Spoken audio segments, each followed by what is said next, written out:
अस्सलामुअलैकुम नाजरीन, voice of Pakistan में आप सबको खुशामदीद कहता हूँ। उम्मीद करता हूँ कि आप सभी दोस्त बखैर व आफियत होंगे। अल्लाह ताला आपको अपनी हिफ्ज़ व अमान में रखे।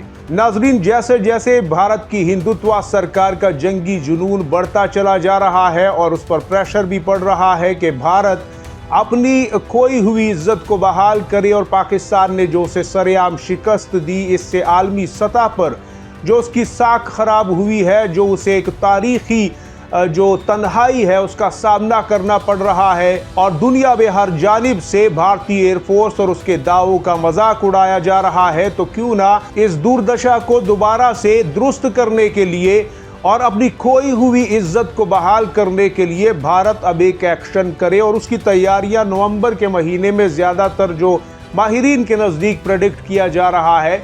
खुदा करे कि ऐसा कुछ ना हो, लेकिन उसमें ये होने के इम्कानात है कि भारत एक बार फिर खुद को या पाकिस्तान की ताकत को आजमाए।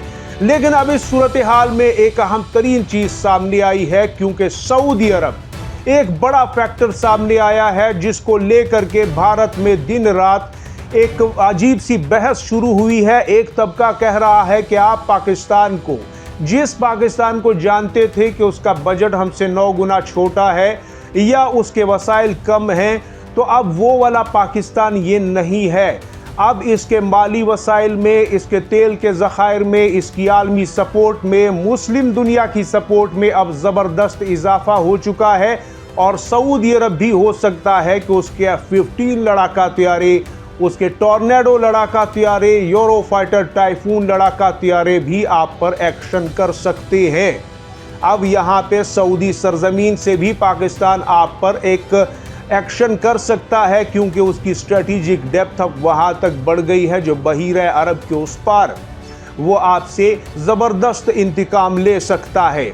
लेकिन एक तबका ऐसा है जो कि अंधभक्त है और वो इस चीज़ को समझने से कासिर है। लेकिन हम यहाँ पर बात करेंगे कि जो सवाल भारतीय मीडिया उठा रहा है कि आखिर सऊदी अरब किस तरीके से हमारे सामने आ गया है, सऊदी अरब क्या करने जा रहा है, सऊदी अरब पाकिस्तान के साथ मिलकर भारत को क्या धो तो नहीं डालेगा, आखिर इसकी असली वजह क्या है, और किन किन मामलात में सऊदी अरब जो है पाकिस्तान के साथ अगर खड़ा हो जाए तो भारत की शिकस्त यकीनी हो जाएगी। हम इस पर नाजरीन ज़रा रोशनी डालते हैं ताकि भारत के अंधभक्त और गोदी मीडिया के जो सरपंच हैं उन सब को ज़रा आराम और अफाका आ जाए और समझ में आ जाए कि पाकिस्तान और सऊदी अरब की ये कोलैबोरेशन या इत्तिहाद जो है ये कहाँ खड़ा है और इससे पाकिस्तान किस तरह मजबूत हुआ है।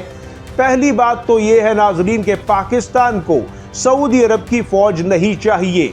सऊदी अरब की फ़ौज से 4-5 गुना बड़ी फ़ौज पाकिस्तान के पास पहले ही है। इनफैक्ट पाकिस्तान के पास जो पैरामिलिट्री फोर्स है, जो नीम सरकारी एक फ़ोर्स कहलाती है, वो भी सऊदी अरब से बड़ी है। तो फिर आपको फ़ौज की तो ज़रूरत नहीं है, और वैसे भी हमारी मैन पावर जो है वो 25-27 करोड़ है। सऊदी अरब 3-4 करोड़ की आबादी है, तो हम जितना चाहें अपनी फ़ौज को डबल कर सकते हैं। लेकिन पहले क्वेश्चन ये था कि हम उन्हें वसाइल कहाँ से फराहम करेंगे। जाहिर है अगर पाकिस्तान कोई हथियार या मिसाइल खुद बनाता है तो पाकिस्तान की एक प्रोडक्शन कैपेसिटी होगी, उसकी फैक्ट्रीज और उसकी जो तमाम इंस्टॉलेशंस हैं उनमें आखिर एक लेवल पर प्रोडक्शन जो है जा सकती है। वसाइल चाहिए होते हैं, तब वसाइल का मामला नहीं है। थोक के हिसाब से पाकिस्तान अपने बने हुए हथियारों को बना सकता है और चीन से भी बड़े पैमाने पर मंगवा सकता है, वहाँ पर भी उसे कोई मसला नहीं होगा। दूसरा पॉइंट तेल का है, जो आप अंदाजे लगाते थे कि पाकिस्तान के पास तो शायद 25 दिन का तेल है, शायद 1.5 महीने का तेल है, 50 दिन का है, हम जो है 6 महीने तक कर सकते हैं। तो पाकिस्तान अब इतनी ताकत हासिल कर चुका है सऊदी अरब से कि अब पाकिस्तान को 10 साल के लिए भी अगर कहीं अपने दिफा में लड़ना पड़ जाए और भारत की अकल और उसका होश ठिकाने करना पड़ जाए तो पाकिस्तान लड़ सकता है। तेल की कोई कमी पाकिस्तान को नहीं होने वाली। तीसरी अहम तरीन चीज़ ये है कि सऊदी अरब पाकिस्तान की तरह मुस्लिम दुनिया का सबसे अहम तरीन मुल्क है। पाकिस्तान जहां फौजी एतबार से और मुस्लिम दुनिया की मदद करने के लिहाज से पेश रहता है, वहां सऊदी अरब से एक जज्बाती अकीदत, एक मजहबी अकीदत और पूरी दुनिया का एक बिग ब्रदर के तौर पर उसकी एक पहचान है। लिहाजा सऊदी अरब अगर यहाँ है तो सारे अरब ममालिक भी पाकिस्तान की सपोर्ट में हैं। भले ही अभी उन्होंने ऐसा कोई एग्रीमेंट साइन नहीं किया, लेकिन सऊदी अरब, दुबई, यूएई जो है, या फिर बहरीन है, कुवैत है, यहाँ तक कि ब्रुनेई दारुस्सलाम है, इसमें ओमान है, इजिप्ट है, ये तमाम तर मुल्क भी सऊदी अरब के रास्ते पर चलते हैं। लिहाजा इनकी तेल की पाबंदियां और जो आपको अरबों डॉलर वहाँ पे रेमिटेंस की सूरत में इन मुल्कों से आते हैं वो भी आप भूल जाइए।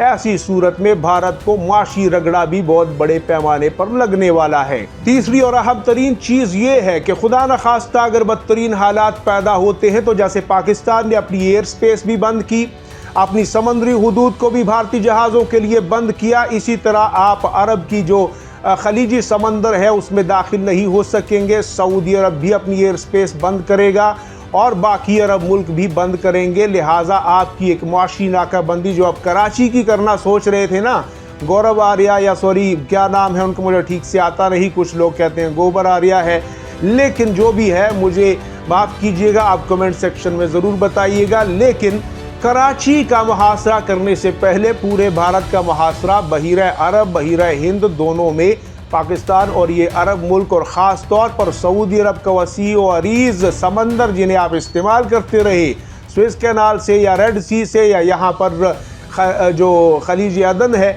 वहाँ से, वो सब कुछ बंद समझिए। और तेल की तिजारत ऐसा नहीं है कि आप कुछ बेच सकेंगे या मंगवा सकेंगे, आपको यहाँ पर भी बहुत बड़े सवाल जो है अपने आप से अब पूछना पड़ेंगे।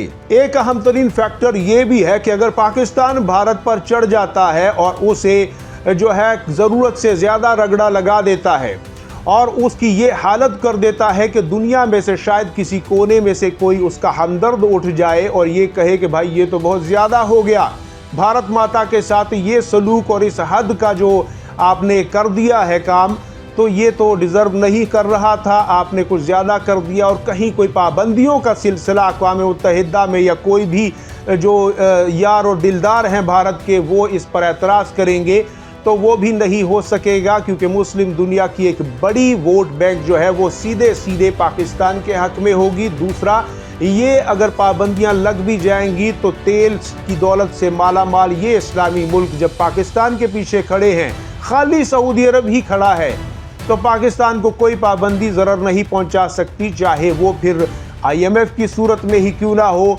वर्ल्ड बैंक की सूरत में ही क्यों ना हो। पैसा तो बहरहाल सऊदी अरब को अल्लाह ने बहुत दे रखा है। रसूलुल्लाह सल्लल्लाहु अलैहि वसल्लम के सदके उस मुल्क पर अल्लाह की रहमत है और तमाम अरब आप सल्लल्लाहु अलैहि वसल्लम की बरकतों से ही खा रहे हैं। सबसे आखिरी चीज़ मैं ये कहूँगा कि हाँ, बिल्कुल आपका यह शक सही है कि F-15 भी इस्तेमाल हो सकते हैं, क्योंकि इस वक्त अमेरिका और पाकिस्तान के रिलेशन वो नहीं है जो कभी थे।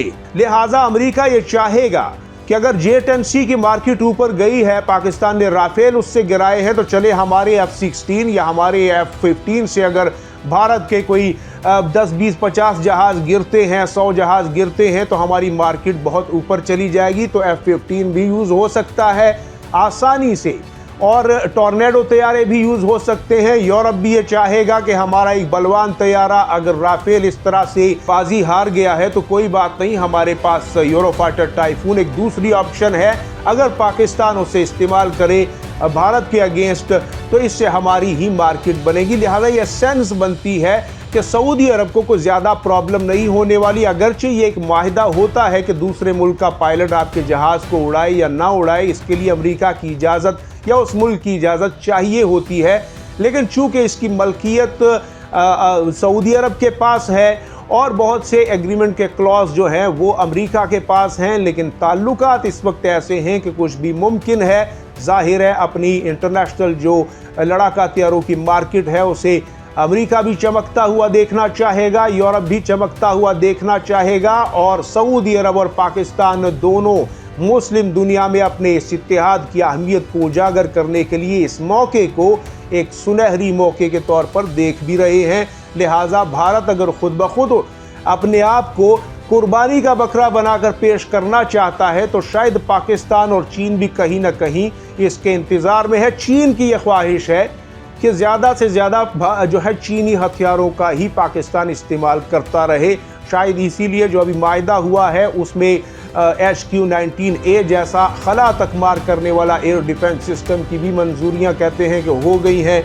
और फिर PL-15 और उसके आगे PL-17 और J-35 ये सब कुछ पाइपलाइन में लग कर तयशुदा चीज़ें हैं जो पहुंचने वाली हैं। तो लिहाजा ज़्यादा से ज़्यादा इक्विप तो 82% जो जंगी असलहा है वो हमें चीन ही करता है।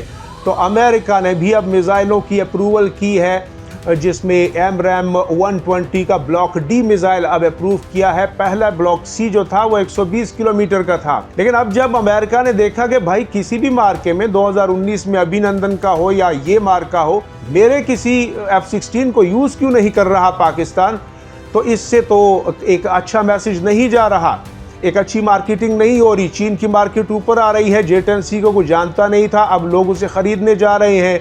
अब उसके ग्राफ जो है ऊपर चले गए हैं, स्टॉक मार्केट में उसका स्टॉक ऊपर चला गया है। तो यहाँ पे हमें अब F-16 को जो है अगर अलाइव रखना है पाकिस्तान में तो हमें वो देना होगा जो पाकिस्तान डिमांड कर रहा है। तो उन्होंने ब्लॉक डी दे दिया, मिसाइल जो है AMRAAM 120 BVR मिसाइल। अब उसकी रेंज 150 से 180 किलोमीटर है। इसराइल के पास भी यही मिसाइल है। तो यहाँ पर भी पाकिस्तान को बूस्ट मिला है। तो लिहाजा जितने भी गोदी मीडिया के एंकर हैं उन सबको सोचना और समझना चाहिए। सवालों के जवाब ये हैं।